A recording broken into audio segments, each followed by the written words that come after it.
প্রিয় দর্শক, বাংলাদেশ ওয়েদার আপডেটে সকলকে স্বাগত জানাই। আজ 31শে ডিসেম্বর 2024। এই মুহূর্তে যা জানা যাচ্ছে, আগামী 24 ঘন্টা থেকে 48 ঘন্টার মধ্যে তাপমাত্রা অনেকটাই হ্রাস পাওয়ার সম্ভাবনা রয়েছে এবং শীত কিন্তু জাঁকিয়ে বসতে পারে এবং ঘন কুয়াশা পড়ার সম্ভাবনাও রয়েছে।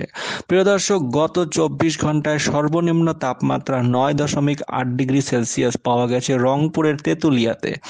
সর্বোচ্চ তাপমাত্রা সীতাকুণ্ড এবং কক্সবাজারে 30.5 ডিগ্রি সেলসিয়াস পর্যন্ত দেখা গেছে গত 24 ঘন্টায়। আবহাওয়া দপ্তর থেকে এই মুহূর্তে পাওয়া যে বিশেষ খবর রয়েছে, উপমহাদেশীয় উচ্চচাপ বলয়ের বর্ধিতাংশ পশ্চিমবঙ্গ এবং তার আশেপাশের এলাকা পর্যন্ত বিস্তৃত রয়েছে। মৌসুমের স্বাভাবিক লঘুচাপ দক্ষিণ বঙ্গোপসাগরে অবস্থান করছে, তবে এর একটি বর্ধিতাংশ উত্তর বঙ্গোপসাগর পর্যন্ত বিস্তৃত রয়েছে। 40 থেকে 50 কিলোমিটার প্রতি ঘন্টা বেগে উত্তর বঙ্গোপসাগরে বায়ুপ্রবাহ থাকবে আগামী 24 ঘন্টায়। আজ 31শে ডিসেম্বর সারাদিনে সারা দেশের আবহাওয়া প্রধানত শুষ্ক অবস্থাতেই থাকবে, অস্থায়ীভাবে আংশিক মেঘলা আকাশ সহ।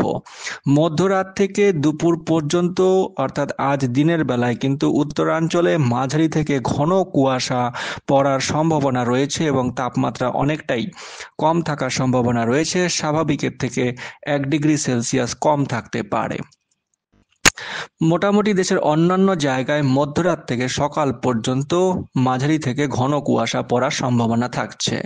1 তারিখ সারাদিনে যা দেখা যাচ্ছে, মধ্যরাত থেকে দুপুর পর্যন্ত কুয়াশা থাকবে, অর্থাৎ দিনের বেলায় ঘন কুয়াশা থাকবে দেশের বিস্তীর্ণ এলাকায়, বেশিরভাগ এলাকায়, এবং আংশিক মেঘলা আকাশ সহ আবহাওয়া মূলত শুষ্কই থাকবে। তবে কুয়াশার জন্য কিন্তু অনেক কিছুতেই বিঘ্ন ঘটতে পারে, কারণ ঘন কুয়াশা থাকতে পারে দুপুর পর্যন্ত, এমনটাই জানাচ্ছে আবহাওয়া দপ্তরের ঝড় সতর্কীকরণ কেন্দ্রের 30/12/2024 যে বুলেটিন, সেখানে।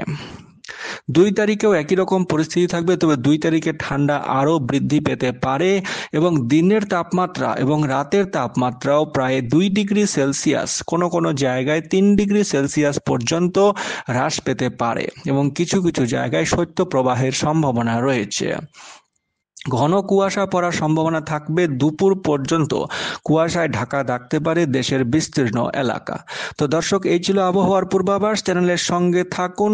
বিস্তারিত এবং গুরুত্বপূর্ণ আবহাওয়ার খবর জানার জন্য আমাদের চ্যানেলের সঙ্গে থাকুন এবং চ্যানেলটিকে সাবস্ক্রাইব করে রাখুন। গুরুত্বপূর্ণ আবহাওয়ার খবর শেয়ার করে সকলকে জানিয়ে দিন। অনেক ধন্যবাদ।